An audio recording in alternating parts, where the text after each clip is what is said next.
Hey future nurses, I'm Nia, your nursing tutor, and today we're making diabetes insipidus actually make sense.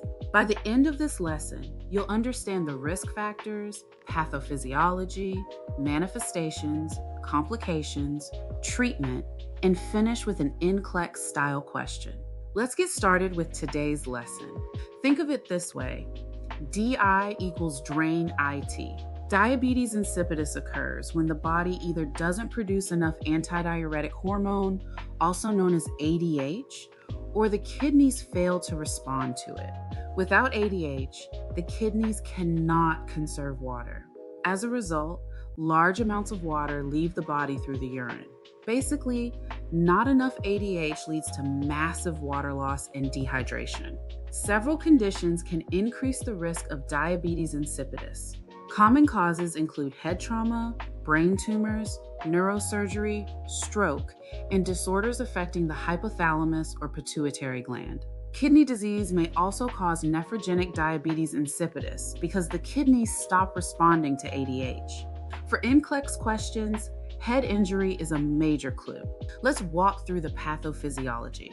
Let's walk through what happens inside the body. The body releases excessive amounts of ADH. The kidneys stop reabsorbing water. Large amounts of dilute urine are produced. Water leaves the body faster than it can be replaced. The blood becomes more concentrated. Sodium levels rise, resulting in hypernatremia. The hallmark signs of diabetes insipidus are excessive urination and excessive thirst. Patients often produce very large amounts of dilute urine. As dehydration worsens, they may develop dry mucous membranes, dizziness, weakness, tachycardia, and hypotension. If diabetes insipidus is not treated, severe dehydration can occur. This may lead to hypovolemic shock. Patients can also develop severe hypernatremia, neurological changes, seizures, coma, and death. Treatment focuses on replacing fluids and correcting the underlying cause.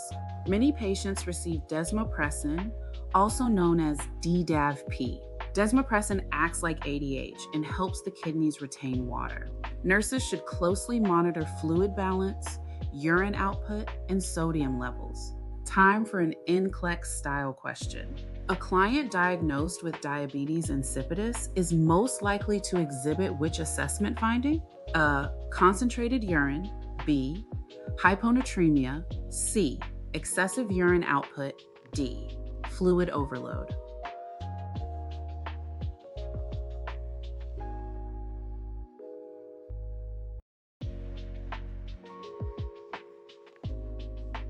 The correct answer is C, excessive urine output. Because ADH is absent or ineffective, the kidneys cannot retain water. This causes large amounts of dilute urine to be produced. The patient becomes dehydrated and develops hypernatremia. Thanks for studying with me today, future nurses. In the next lesson, we'll compare SIADH and diabetes insipidus side by side, so you'll never confuse them again. I'll see you in the next video.